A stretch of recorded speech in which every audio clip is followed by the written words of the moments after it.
علیہ تحیت و ثنا کی بارگاہ قدس میں درود و سلام کا نذران عقیدت پیش کرنے اور پڑھیں۔ اللہم صلی علی سیدنا و مولانا محمد معدن الجود والکرم والہ کرام اجمعین۔ ایصال ثواب کی مناسبت سے اس محفل کو منعقد کیا گیا ہے۔ میں چاہتا ہوں کہ آپ کے سامنے میں ایک بنیادی بات رکھ دوں اور اپنی گفتگو اسی کے ارد گرد پیش کر کے آپ سے رخصت ہو جاؤں۔ ایصال ثواب کا مطلب ہوتا ہے ثواب پہنچانا۔ جب کوئی چیز پہنچائی جاتی ہے تو ایک پہنچانے والا ہوتا ہے اور ایک جس کے پاس پہنچائی جاتی ہے وہ ہوتا ہے۔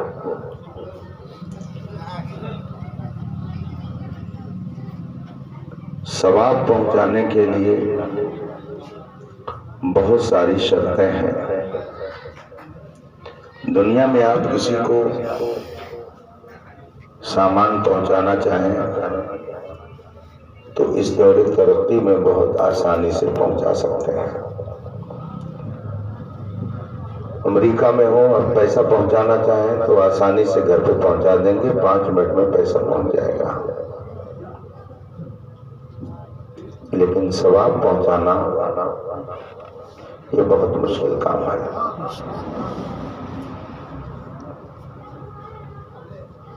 ثواب پہنچانے کے لیے کئی ایک بنیادی شرطیں ہیں۔ پہنچائے گا وہی جس کے پاس خود ہوگا، پہنچائے گا وہی جس کے پاس مال میٹیریل ہوگا۔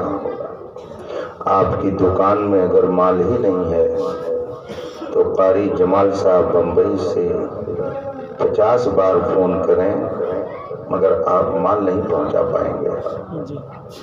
آپ کے پاس مال کا ہونا ضروری ہے، اور اگر ان کے پاس آپ نے بھیج دیا لیکن یہ موجود ہی نہیں ہے تو کس کے پاس پہنچائیں گے؟ تو جو پہنچا رہا ہو اس کا بھی ہونا ضروری ہے اور جسے پہنچایا جا رہا ہو اس کا بھی موجود ہونا ضروری ہے۔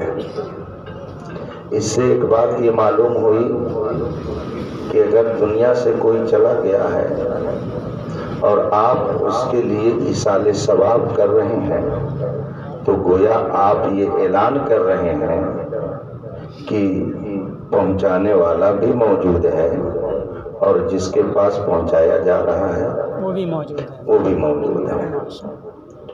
بھی موجود ہے۔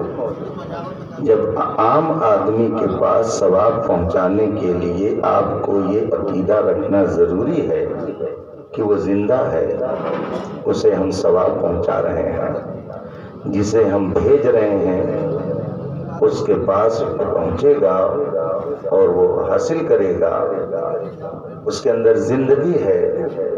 جب عام مومن کے بارے میں یہ اعتقاد ضروری ہے تو اولیاء کی شان تو بہت بلند و بالا ہے، سبحان اللہ، پھر انبیاء کی شان ان سے بھی بلند و بالا ہے۔ اب اگر اعلیٰ حضرت قسم کھا کر کہتے ہیں کہ تو زندہ ہے واللہ، تو زندہ ہے واللہ، میری چشم عالم سے چھپ جانے والے، جو مردہ کہے گا وہ مردہ ہے واللہ، تو زندہ ہے واللہ، تو زندہ ہے واللہ، میری چشم عالم سے چھپ جانے والے ہیں۔ ایک مسئلہ یہ معلوم ہوا۔ دوسری بات یہ آپ سمجھیے کہ دنیا میں آپ جس کسی کے پاس کوئی سامان پہنچانا چاہیں پہنچا سکتے ہیں، لیکن کسی کے پاس ثواب پہنچانے کے لیے ضروری ہے کہ آدمی خود اپنے پاس ثواب کا ذخیرہ رکھے، اس کے پاس اسٹاک ہو، اور ثواب لینے کے لیے ایمان شرط ہے۔ ثواب کا ذخیرہ اکٹھا کرنے کے لیے ایمان شرط ہے. بغیر ایمان کے ثواب نہیں ملتا. بغیر ایمان کے نیکیوں کا اجر نہیں ملتا ہے. حدیث پاک میں فرمایا گیا ہے، جس کی تشریح علماء نے بہت تفصیل سے فرما دی ہے، کہ ثواب کے لیے ایمان والا ہونا ضروری ہے. جو ایمان والا نہیں ہے اسے ثواب نہیں ملتا ہے. اگرچہ وہ 1000 نیکیاں کرے، بظاہر وہ کروڑوں اعمال خیر کرے، مگر اسے اس کا ثواب نہیں ملتا ہے. لہذا اگر کوئی یہ چاہتا ہے کہ میں کسی کو ثواب پہنچاؤں تو اس کے لیے ضروری ہے کہ وہ خود صاحب ایمان ہو. اگر وہ صاحب ایمان نہیں ہے تو وہ دوسرے کو ثواب نہیں پہنچا سکتا. پھر جس کے پاس ثواب پہنچایا جا رہا ہے اس کے اندر بھی اہلیت ہونی چاہیے ثواب لینے کی. تو جو پہنچائے اس کے لیے بھی ایمان والا ہونا ضروری ہے، اور جس کے پاس بھیجا جائے اس کو بھی ایمان والا ہونا ضروری ہے. ہم محفل ایصال ثواب منعقد کر کے گویا یہ پیغام دینا چاہتے ہیں کہ خدا کے کرم سے ہم بھی صاحب ایمان ہیں، اور جو دنیا سے گیا ہے وہ بھی صاحب ایمان ہے، وہ بھی ایمان کے ساتھ گیا ہے. اب اسی سے ایک دوسری بات معلوم ہوئی کہ جو لوگ کہتے ہیں کہ ایصال ثواب کوئی چیز نہیں ہے، وہ گویا دوسرے لفظوں میں یہ کہنا چاہتے ہیں کہ نہ ہمارے اندر ایصال ثواب کی صلاحیت ہے، اور نہ ہمارے ان مردوں میں ایصال ثواب کے بعد اسے لینے کی صلاحیت ہے. نہ ہم ایمان والے ہیں، اور نہ ہم نے جن کو زمین کے نیچے دفن کر دیا ہے وہ ایمان والے ہیں. اسی لیے ان کے ہاں ایصال ثواب کا سلسلہ ہی بند ہے.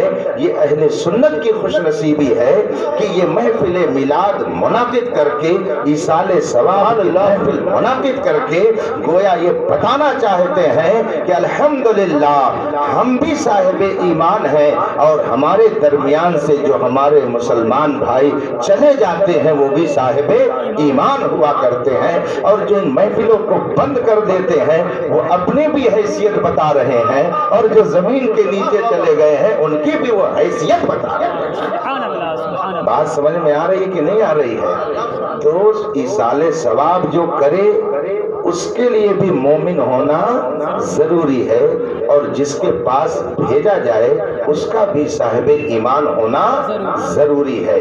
اور اسی کے ساتھ ساتھ اب آپ کو یہ جاننا ضروری ہے کہ ایمان کیا چیز ہے. اس لیے کہ ایمان کے تعلق سے ہم لوگ ابھی بہت ساری بھول بھلائیوں میں پڑے ہوئے ہیں، اور ہمیں صحیح ڈھنگ سے ایمان کی ڈیفینیشن اور ایمان کا معیار نہیں مل رہا ہے. اسی لیے آدمی جو چاہتا ہے کہتا ہے، اور جو چاہتا ہے سنتا ہے، جس کی محفل میں چاہتا ہے جاتا ہے، اور جس کی تقریر چاہتا ہے وہ سنتا ہے. حالانکہ ایمان وہ قیمتی جوہر ہے، وہ قیمتی سرمایہ ہے کہ پوری کائنات میں اللہ تبارک و تعالی نے جتنی نعمتیں عطا فرمائی ہیں ان ساری نعمتوں کو ایک طرف رکھ دیجئے اور نعمت ایمان کو ایک طرف رکھ دیجئے تو اس کا پلہ سب پر بھاری نظر. سبحان اللہ سبحان اللہ سبحان اللہ. ایمان وہ قیمتی سرمایہ ہے، اور جو چیز جتنی قیمتی ہوتی ہے اس کی حفاظت اتنی ہی زیادہ ہوتی ہے. اور ایمان کی حفاظت کا ہم اپنے طور پر اگر کوئی قلعہ بنائیں تو ہو سکتا ہے کہ اس قلعے کو کوئی مسمار کر دے، اس کو کوئی توڑ دے، اس پر کوئی حملہ کر دے، لیکن خدا جو حفاظت ایمان کا قلعہ ہم کو دے دے گا اس کو دنیا کی کوئی طاقت مسمار نہیں کر سکتی ہے. قرآن ارشاد فرماتا ہے کونوا مع صادقین، اگر تم اپنے ایمان کی حفاظت چاہتے ہو تو اہل صدق و صفا کے عظیم قلعے میں داخل ہو جاؤ، تمہارے ایمان کی حفاظت ہو. سبحان اللہ سبحان اللہ. بات سمجھ میں آ رہی ہے کہ نہیں آ رہی ہے؟ اب کونوا مع صادقین، سچوں کے ساتھ ہو جاؤ، ایمان محفوظ رہے گا۔ لیکن بڑا مشکل ہے یہ سمجھنا کہ سچے کون ہیں، اس لیے کہ یہ بھی ایک مسئلہ ہے، چونکہ ہر شخص کہتا ہے کہ میں ہی سچا ہوں، ہر شخص کہتا ہے میں ہی صحیح ہوں، ہر فرقہ کہتا ہے میں ہی حق پر ہوں، مگر ہمارے اور آپ کے کہنے سے کچھ نہیں ہوتا ہے۔ جو قرآن و حدیث کہے وہی حق ہے اور وہی معیار صداقت ہے۔ آپ خود دیکھ لیجئے، اللہ کے رسول سرور کونین صلی اللہ علیہ وسلم نے جو ہمیں پیاری تعلیم عطا فرمائی ہے اور قرآن و حدیث کی روشنی میں ہمیں جن چیزوں کو ماننے کا حکم دیا ہے، آپ اس معیار پر لوگوں کو پرکھ لیں، آپ کو خود بخود پتا چل جائے گا کہ وہ کون سچے لوگ ہیں جن کے دامن سے وابستہ رہنے میں ہمارے ایمان کی حفاظت ہو سکتی ہے۔ آپ دیکھیے، اللہ تبارک و تعالیٰ کا ہم اور آپ کلمہ پڑھتے ہیں، رسول پاک کا کلمہ پڑھتے ہیں۔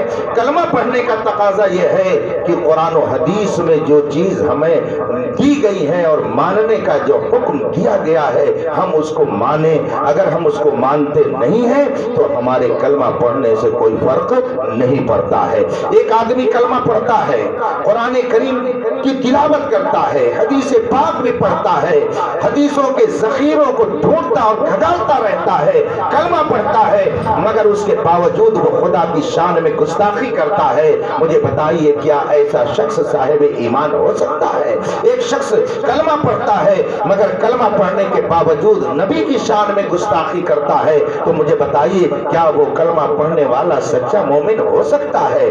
قرآن کریم نے رسول پاک صلی اللہ علیہ وسلم پر ایمان لانے والے اولین طبقہ جن کو ہم صحابہ کہتے ہیں ان کے بارے میں قرآن فرما چکا ہے، کلن وعد اللہ الحسنى، اللہ نے سارے صحابہ سے جنت کا وعدہ کر لیا ہے۔ قرآن کریم فرماتا ہے رضی اللہ عنہم ورضوا عنہ، اللہ تعالیٰ ان سے راضی ہے اور وہ اللہ سے راضی ہے۔ یہ صحابہ کرام کی مقدس جماعت کے بارے میں قرآن ارشاد فرماتا ہے، لہذا اگر کلمہ پڑھنے کے باوجود کوئی صحابہ کی شان میں تبرہ کرے تو وہ سب کچھ ہو سکتا ہے مگر وہ سچا مومن نہیں ہو سکتا ہے۔ اس لیے کہ قرآن کریم نے جن کے لیے جنت کا وعدہ کر دیا، ہم اور آپ کون ہوتے ہیں کہ ان کی شان میں گستاخی کریں اور ان پر تبرہ کریں؟ اب بات آ گئی ہے صحابہ کی، تو آپ سے میں یہ پوچھنا چاہتا ہوں، نبیوں کے بعد، رسولوں کے بعد اس پوری کائنات میں وہ کون سا انسان ہے جو سب سے افضل ہے؟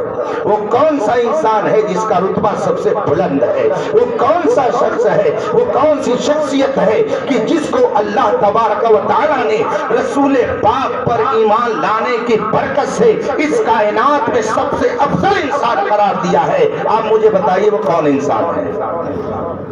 وہ کون ہے؟ کون ہے نبیوں کے بعد، رسولوں کے بعد جو سب سے افضل انسان ہے؟ وہ کون شخصیت ہے؟ آپ ہر جمعہ کو خطیب کے ذریعہ یہ جملہ سنتے رہتے ہیں، خصوصاً علی افضل البشر بعد الانبیاء بالتحقیق سیدنا و مولانا ابی بکر الصدیق۔ ہر جمعہ کو خطیب خطبے میں یہ پیغام آپ کو دیتا ہے کہ نبیوں کے بعد سب سے افضل انسان حضرت سیدنا صدیق اکبر کی ذات ہے۔ سارے انسانوں میں سب سے عظیم رتبہ نبیوں کے بعد، رسولوں کے بعد سیدنا صدیق اکبر کو ملا ہوا ہے۔ لیکن یہ رتبہ انہیں کیوں ملا؟ روزہ اور نماز کی کثرت کی بنیاد پر نہیں، خود رسول پاک صلی اللہ علیہ وسلم نے ایک موقع پر ارشاد فرمایا، ما فاق ابو بکر بکثرت الصلاۃ والصوم ولکن بشیء اقر فی قلبی۔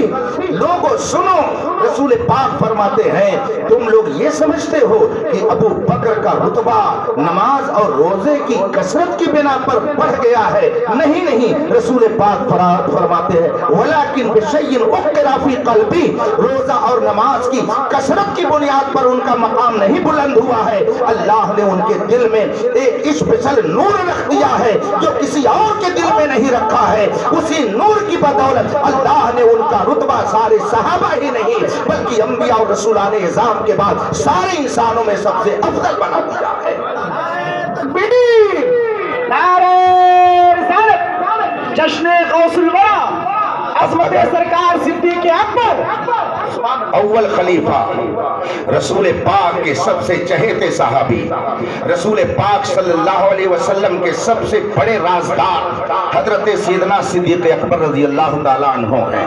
ان کے بعد حضرت سیدنا عمر فاروق اعظم ہیں، ان کے بعد حضرت سیدنا عثمان غنی ہیں، ان کے بعد حضرت سیدنا مولائے کائنات علی مرتضی ہیں۔ یہ چار خلفائے کرام وہ ہیں کہ اس ترتیب کے خلاف اگر کوئی مانے گا تو وہ سنی نہیں رہ سکتا ہے، وہ بد عقیدہ اور بد مذہب ہو جائے گا۔ یہ ہمارا ایمان اور عقیدہ ہے، اہل سنت کے بنیادی عقیدے میں یہ چیز شامل ہے کہ اگر ہم نبی کا کلمہ پڑھتے ہیں تو نبی کے وہ مقدس صحابہ جنہوں نے اپنے تن من دھن سے رسول پاک کی بارگاہ میں خود کو پیش کر دیا ہے، وہ جماعت صحابہ اتنی عظیم ہے کہ مجموعی طور پر سارے صحابہ کا رتبہ اتنا بلند ہے کہ قیامت تک غوث قطب ابدال تو ہو سکتے ہیں مگر ایک صحابی کے درجے کو کوئی نہیں۔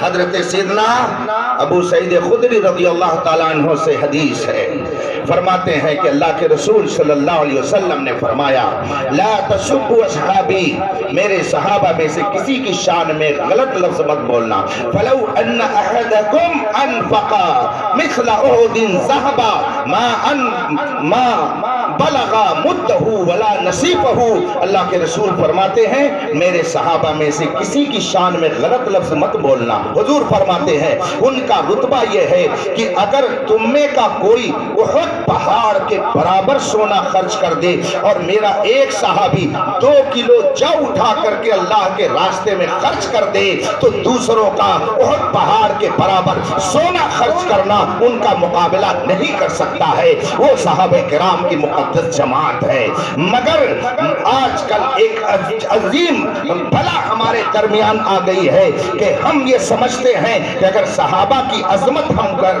بتائیں گے، ہم صحابہ کرام میں ان کے درجات کیا ہیں اس کی ہم لوگوں کے درمیان تشہیر کریں گے تو شاید یہ ایمان کے خلاف ہو جائے۔ اسی لیے ہمارے سماج کے اندر ایسی بہت ساری باتیں در آئی ہیں جو نہیں آنی چاہیے۔ میں نے پہلے ہی کہا ہے ایصال ثواب کے لیے جو ثواب پہنچائے اس کا بھی صاحب ایمان ہونا ضروری ہے، اور جس کے پاس ثواب بھیجا جائے اس کا بھی مومن ہونا ضروری ہے۔ تو سب سے پہلے ہم پر یہ لازم ہے کہ اپنے ایمان کی حفاظت کریں۔ اگر ایمان برباد تو لاکھ نیکیاں کوئی کرے اس سے کوئی فرق نہیں پڑتا ہے، جب وہ خود نہیں ثواب پائے گا تو دوسروں کو ثواب پہنچا کیا سکتا ہے۔ اور ایمان کے بنیادی حصوں میں سے یہ ہے کہ رسول پاک نے جن سے محبت کی ہے ان سے محبت کی جائے، اور رسول پاک نے جن سے نفرت کی ہے ان سے نفرت کی جائے۔ رسول پاک نے جس کا جو درجہ متعین کر دیا ہے ہم اس کے خلاف نہ جائیں، اسی کے مطابق ہم عقیدہ رکھیں، تبھی ہم صحیح معنی میں مومن ہو سکتے ہیں۔ میں نے یہ باتیں اس لیے عرض کر دی کہ دلشاد صاحب ہیں کہ نہیں ہیں؟ اب وہ شعر آپ دوبارہ ہم کو سنائیے اور اس کا مطلب بتائیے۔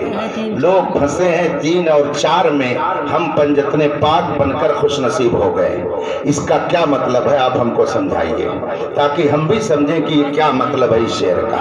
اس شعر کی معنویت کو سمجھائیے کہ اس کا مفہوم کیا ہے تاکہ اگر کسی کے ذہن میں بدگمانی ہو تو وہ دور ہو جائے۔ لوگ پھنسے ہیں 3 اور 4 میں اور ہم کو پنجتنے پاک مل گئے۔ کہیں ایسا تو نہیں کہ اس سے اشارہ 3 اور 4 یہ ترتیب صحابہ کی جو ہے ان کی طرف ہو کہ ہم کو اس کی ضرورت نہیں ہے، ہم پنجتنے پاک والے ہیں۔ آج کل ایک نعرہ لگایا جا رہا ہے کہ ہم صرف مولائی ہیں اور کچھ نہیں جانتے ہیں، ایسی باتیں کہی جا رہی ہیں، لہذا ہمیں اپنی محفلوں میں وہ باتیں کہنی چاہیے جس سے عقیدہ اہل سنت کا تحفظ فراہم ہو، بد عقیدگی کو راہ نہ ملے، رافضیت کے لیے راہ نہ کھولی جائے، وہ باتیں کہی جائیں جو مصطفیٰ جان رحمت نے ہمیں عطا فرمایا۔ نعرہ تکبیر، نعرہ